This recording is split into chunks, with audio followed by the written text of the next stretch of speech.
다음은 이정석 선생님 발제. 어제 미진했던 부분 잠깐 말씀해 주시고요. 네, 감사합니다. 저는 어제 20분 안에 다 그냥 우겨 넣었다고 생각하는데요. 좋은 작품을 함께 읽고 생각해보는 시간이 좀 부족한 거 아니었는가 그런 느낌이 듭니다. 특히 그 이중관 선생님은 동시에서도 일정한 완성도를 갖추고 성공한 시인이면서 일반 시에서도 성공한 시인이라 할 수 있습니다. 이 자리에 박방희 선생님도 계십니다만 박방희 선생님도 시 영역에서 동시에서 시조에서 아주 활발한 저희들 감히 따라갈 수 없는 경지까지 이른 분이라고 저희는 감히 생각합니다. 대단한 작품들을 많이 쓰고 계십니다. 거기 그 제가 그 책을 많이 안 갖고 오셨는데 한번 읽어보겠습니다.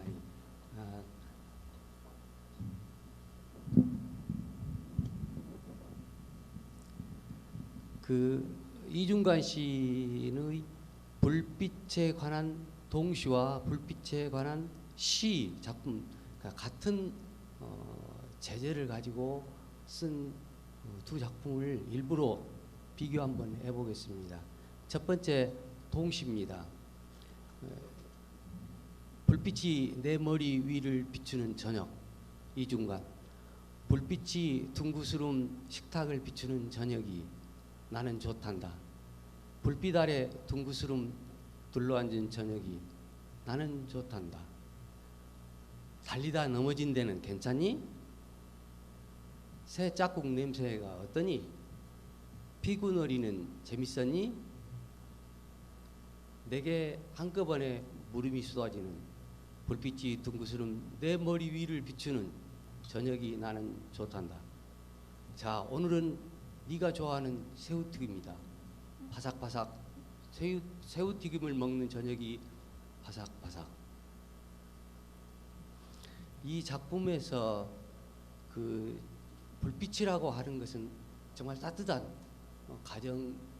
가족의 모든 정이 쏟아진 그런 식탁 위에서 정겹게 나누는 그런 동시인데요.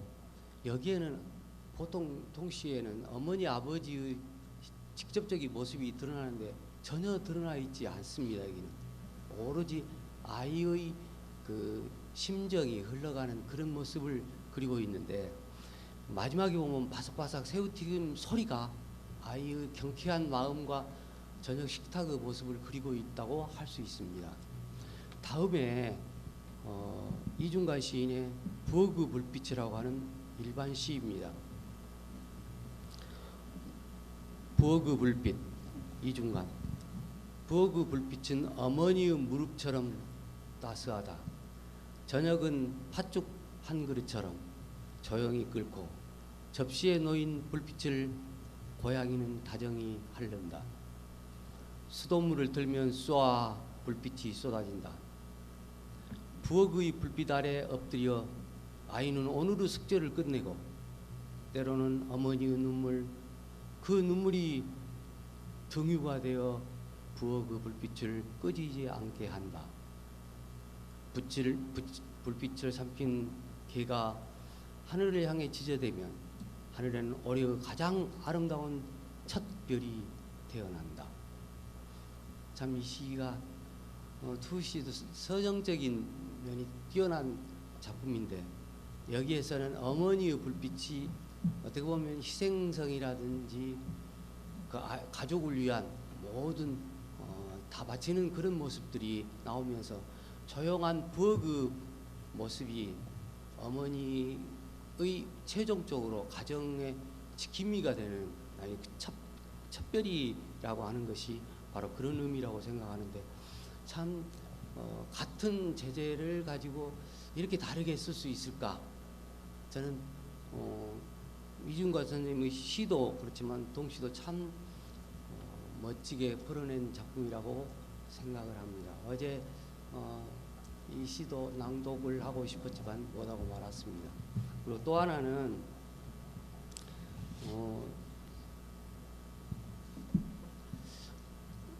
현대 동시가 어떻게 흘러갈 것인지 전망을 하면서 앞으로는 참 동시조나 시조가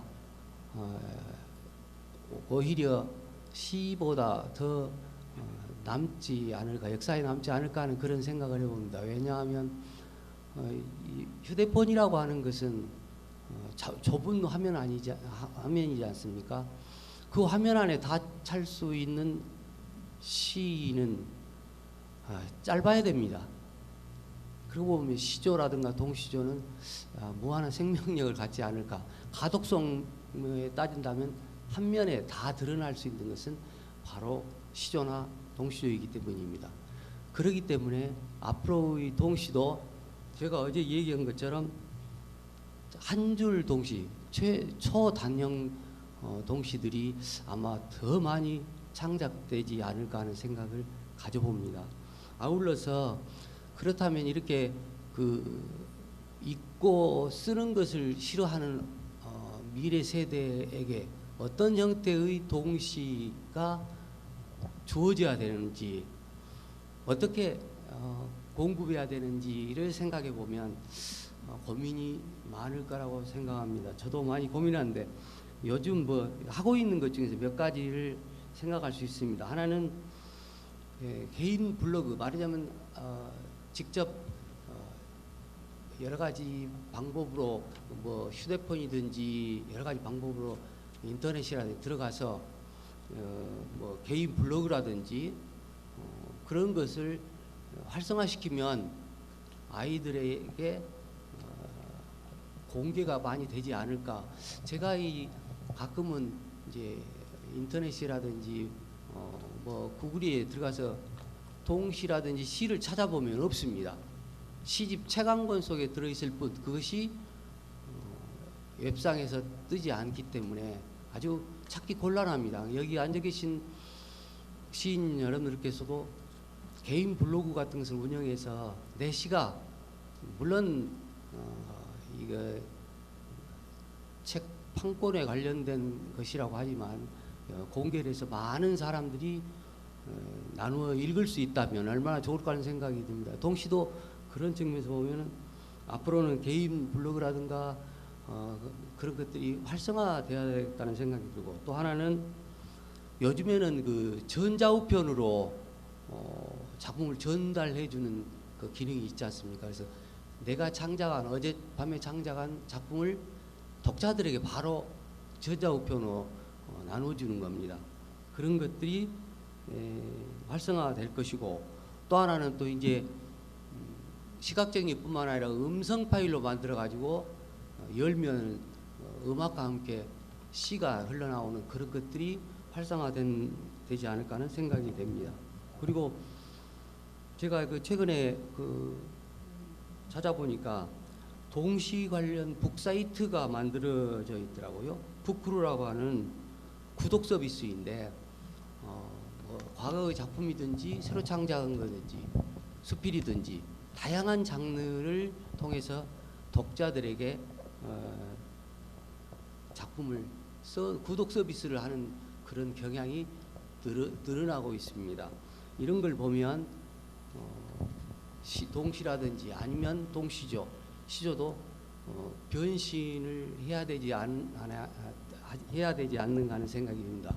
그리고 어제 얘기한 것처럼 디카시처럼 화면 사진과 거기에 잘 어울리는 멋진 시 한 편도 어울리는 디카시가 앞으로는 더욱 활성화되지 않을까 하는 생각이 들었습니다. 그래서 우리들도 그저 과거처럼 앉아서 작품만 쓸 것이 아니라 어떻게 하면 독자들에게 내 작품을 많이 읽게 할 것인지 큰 과제가 아닌가 하는 생각이 듭니다. 네, 고맙습니다. 그러면 토론 이영우 선생님 질의해 주시기 바랍니다.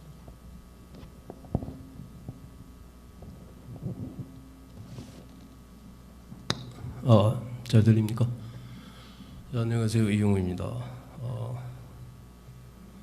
아주 좋은 말씀들 많이 들었습니다. 그러니까 제가 드릴 말씀이 별로 없어요. 오늘 제가 여기서 느낀 거는 우리 유심 아카데미 학구열이 대단하다는 사실. 1박 2일로 다른 단체 같으면 벌써 어제 끝났어야 될 문제인데 오늘까지 이렇게 긴 시간에 아주 진지하게 이렇게 그 하시는 모습들이 감동적이기도 하고 저는 좀 막 이렇게 질리기도 해요. 와, 이렇게 이건 고통이 아닐까. 이 말 그대로 만해 축전 잔치상에 와서 놀러 왔는데 그 어제 하루 그냥 빡세게 했으면 오늘은 저기 일찍 저 나가서 저 시냇물에 뭐 발이라도 한번 담그고 하는 게 동심을 더 유발하는데 좋지 않을까 생각을 했습니다. 예, 그래서 너무 이렇게 열심히 공부시키시려는 우리 그 저기 홍 선생님한테 어떤 좀 감사와 동시에 이 항의 표시도 좀 합니다. 왜냐하면 저는 이 함량이 모자라 가지고 남의 이야기를 한 5분 듣고 나면 듣기 싫어요, 그다음부터. 아무리 좋은 이야기를 들어오지가 않아요. 그래서 뭐 제가 그렇게 삽니다, 저는. 그래서 옛날에 그 어떤 교장 선생님이 이 선생 내가 훌륭한 교장 선생님이 되고 싶은데 어떻게 하면 되겠냐 그러길래 조언을 해드렸어요. 선생님 편한 말씀 1분 이내로 끝내시라고. 진짜 이분이 올라가시고 1분 이내로 끝내세요. 학교 온다고 수고들 해서 하루 즐겁게 잘 놀다가 학교가 난리가 났어요. 그 다음부터 이 교장 선생님이 가는 데는 학생이 졸졸 따라다녀요. 하루아침 인기 스타가 된 거예요. 그래서 뭐냐면은 진지한 말씀들 참 좋은 말씀들 많이 하고 공부들 많이 했습니다. 저는 이제 이렇게 그 동시에 대해서 이렇게 이제 관심도 갖게 됐고 제 나름대로는 이 병든 사회의 어떤 증분이 이렇게 동시를 어떤 지향하는 그런 정서로 나타나지 않을까 그런 생각을 하는데 제가 저도 얘기 길게 하면 안 되잖아요, 그죠? 한 20년 전에 대구에 가서 아주 충격적인 사건을 이렇게 접했어요. 어떤 유치원 꼬마가 질문하는 거예요. 선생님, 그 강아지는 개가 낳았죠? 그래. 송아지는 소가 낳았죠? 그래. 그런데 왜 하나님은 사람을 낳았어요? 그래요. 제가 그 순간에 얼굴이 빨개져가지고 답을 할 수가 없는 거예요. 한참을 진동을 좀 흘리다가 나온 말이 뭐냐? 나중에 크면 알게 된단다. 그러고 맞습니다. 우리가 동심을 너무 쉽게 생각하면 큰일 나거든요. 그래서 저는 정말 이해가 좀 어떻게 큰지 참 궁금해요. 아까 저기 우리 두마리아 선생님 그 애기 얘기처럼 네번 난 얘보다 잘 그릴 수 있어. 동심이란 사실 무섭거든요. 근데 우리 어른들이 너무 동심을 쉽게 접하고 있지는 않을까 그런 반성도 좀 해봅니다. 그래서 이 제가 질문을 제가 제일 많이 썼거든요. 그런데 글은 길게 쓰고 질문은 짧게 해야 제일 좋은 그 질문이 되니까 간단 명료하게 하나로 끝내겠습니다. 우리 그 저기 스님 제가 글을 읽으니까 참 여러 가지 감동적인 거 많이 느꼈는데 이러다 보니까 모든 게 다 동시에 포함이 돼요. 뒷가시까지 뭐 다 우리 뒷가시 증거하는 제가 또 잘 알거든요. 그런 분이 아마 이 말을 들으면 되게 어떻게 수긍을 하실까 궁금하기도 하고 어쨌든 이 글 속에 나와 있는 어떤 걸 전반적으로 다 꿰뚫어 보면은 동시라는 개념 속에 이게 어디가 들어가고 어디 개념이 분명하지가 않아요. 그래서 그 어떤 개념 설정이 돼야 우리가 어떤 발전적인 어떤 그런 내일이 있으니까 제가 선생님한테 동시에 관한 어떤 이 글에 나와 있는 개념이 너무나 모호하기 때문에 간략하게 정리해 달라는 말씀으로 제 질문을 마치겠습니다. 감사합니다. 네, 멋집니다. 박수. 네. 그런데 왜 하느님은 왜 사람을 낳았어요? 전 깜짝 놀랐어요. 그리고 길게 쓰셨지만 질문은 간단하게 하셨으니까 답변도 간단하게 해주세요. 네, 간단히 하면 동시와 일반시라든지 구분은 나와 있습니다. 동심의 중심축이 있느냐는 어느 쪽으로 흘러갔느냐.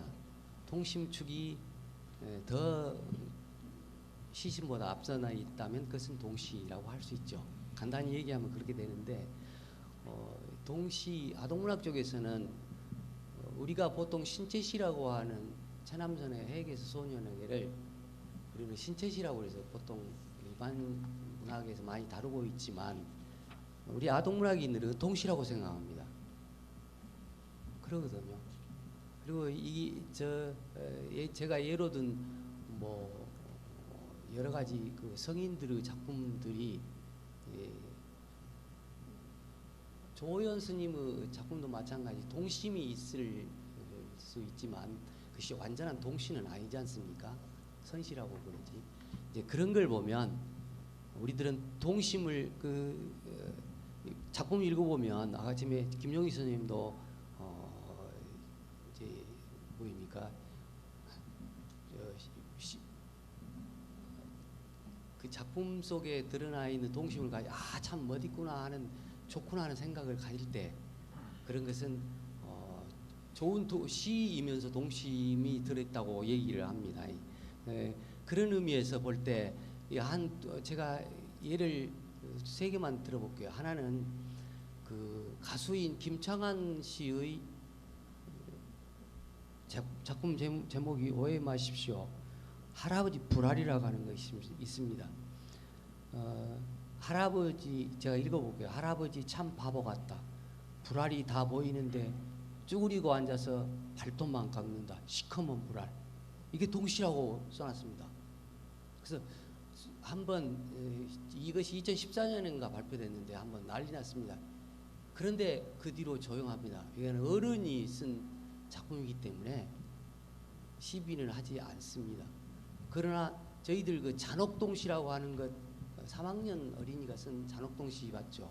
어머니를 씹어먹어 뭐 그런 작품이 있는데 제가 이것도 읽어보지는 않겠는데 이거 가지고 사회 문제가 됐습니다. 왜 그러냐면 이거는 어린이시이기 때문입니다.